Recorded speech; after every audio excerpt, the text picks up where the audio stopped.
Hi, Gerald. Thank you for giving us this interview.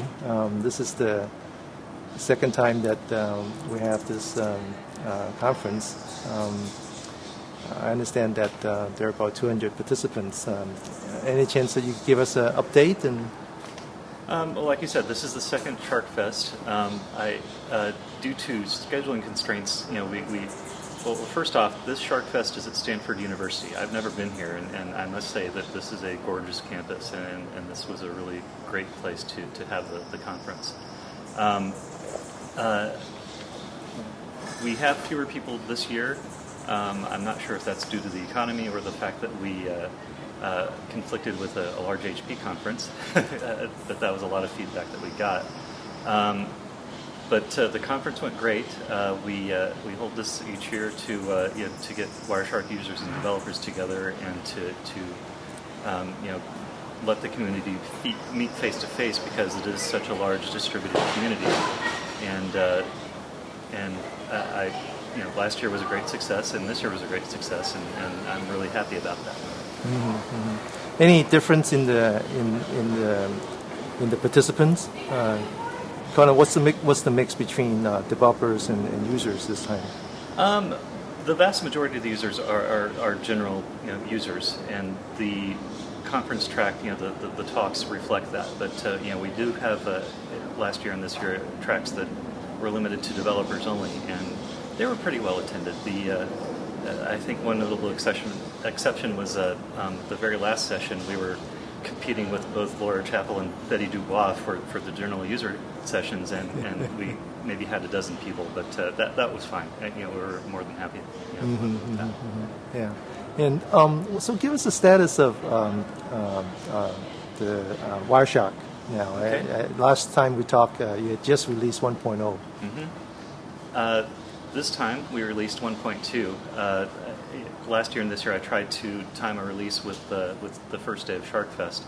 I'm not sure if I'm going to continue doing that. We'll have to see. It does add a bit of extra work, and it may be better to do the release. Just not do it at the same time. This new release is great. It has a lot of great new features, in particular a cool startup splash page when you start the program that gives you a lot of functionality. And there are a bunch of other great new features too. There are just too many to talk about. But if you are a Wireshark user, or if you're interested in using Wireshark, I encourage you to pull down 1.2 and try it out. It is a really well polished release. One of the things that I noticed is when talking to some of the conference participants is that the Wireshark is really becoming the best of class. I mean, this is, in the past, people, if they use Wireshark, it's because for one reason or another they couldn't get access to commercial tool. But it seems, do you think that's the right observation? I don't know if that's a recent phenomenon. I remember years and years ago, even when we were still Ethereal, we'd get a pretty steady stream of email from people saying, Ethereal does this and all these other commercial products don't. So, and some, we kind of pushed ahead feature by feature and established ourselves as a really great product. And as time goes on, you keep doing that, and pretty soon you are going to be best of class. Yeah. And I, as a former vendor, I just know that a lot of people gave up competing with you. Well, I got to meet this time around the founders of Network General, and I was joking the other night that neither one of them punched me, so I felt good about that. But no, they're actually great guys, and I was very glad to meet them, and that was a really cool thing. It was kind of a highlight, I think. Now you have a day job too, in addition to being the key developer for Wireshark, which is an open source tool, but you're also a key contributor for a commercial company. I try to help out with Case's commercial products where I can, but my main focus is really on Wireshark. I like to joke that I'm the head janitor because I do a lot of the grunt work, in making the project go. There's a lot of administrative overhead that has to happen, and I'm the one that takes care of that for the most part. Would you? So Case is also a sponsor to Sharkfest? Oh, Case is the one that is throwing Sharkfest. I mean, we Right. do have a number of sponsors, but Right. Case is the one that organizes it, Right. and we do pay the. Well, I'll have to check with some other people, but I'm pretty sure we pay for the bulk of the Yeah. conference. Now, a year ago, Case had just released a commercial software that adds value to Wireshark. Yes. Do you mind talking about that product and how I- that's going I on the don't mind parallel at all. track? I'll be glad to talk about it. The product is Case Pilot. It is an analysis and reporting and monitoring tool that, in a lot of ways, complements Wireshark. Whereas Wireshark is very, very, very good at showing you every last bit of every last byte in a capture and what those bits and bytes mean. Pilot gives you initially a very good overview and very easily lets you drill down to specific data that you may need to look at and examine further. You can then pass that data onto Wireshark, or you can do more analysis within Pilot.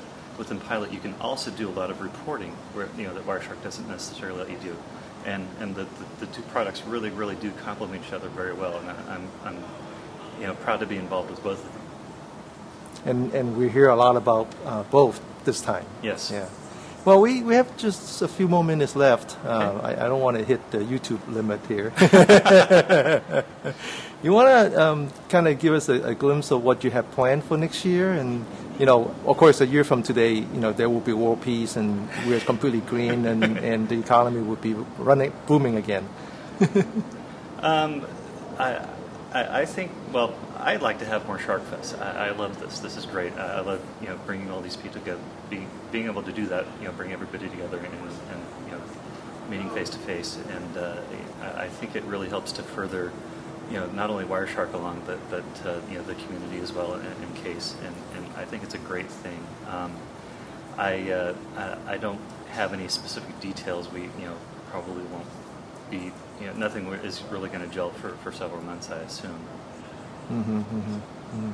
So you're going to plan to keep it in the Bay Area again? I don't know. There is a push from the European contingent for a European Sharkfest. Anywhere between south of France and south of Italy would be a good idea, I think.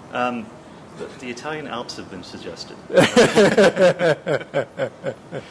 That's where a lot of members of Case come from. Yes, yes. Yes. In fact, one of the well, let's not get people's hope too high here. Sure. But at least if not next year, I'm sure. A pattern will emerge where at least once a while we'll be doing it in a different continent. No. Yeah. I mean, there are a lot of advantages to having it here in the Bay Area, just because there are so many people who can just show up because they're nearby. But I think there are also advantages to having it. Some people suggested the East Coast. I think that would be a good possibility, as well as both Europe and Asia. I wouldn't mind going to several Sharkfest a year myself, but I don't know that we quite have that much that much in the way of resources. We're not Oracle or Microsoft or HP, so or even Cisco. So. Okay, good. Thank you, Gerald. Listen, one last time, how about a shout out to the 2 million users that couldn't come today? I said this twice today, and I will say it again. I cannot thank you all enough for all the support that the user community has given over the years, and to the developer community. I love working with the team of developers that we have. I cannot say it often enough, but these are better developers than I by far, and I'm very fortunate to be able to work with the developer and user community, and even Case. Case has a wonderful team, and I'm glad to be able to work with them as well. Well, on behalf of the 2 million users who couldn't be here today, thank you, Gerald. Oh, thank you. My pleasure.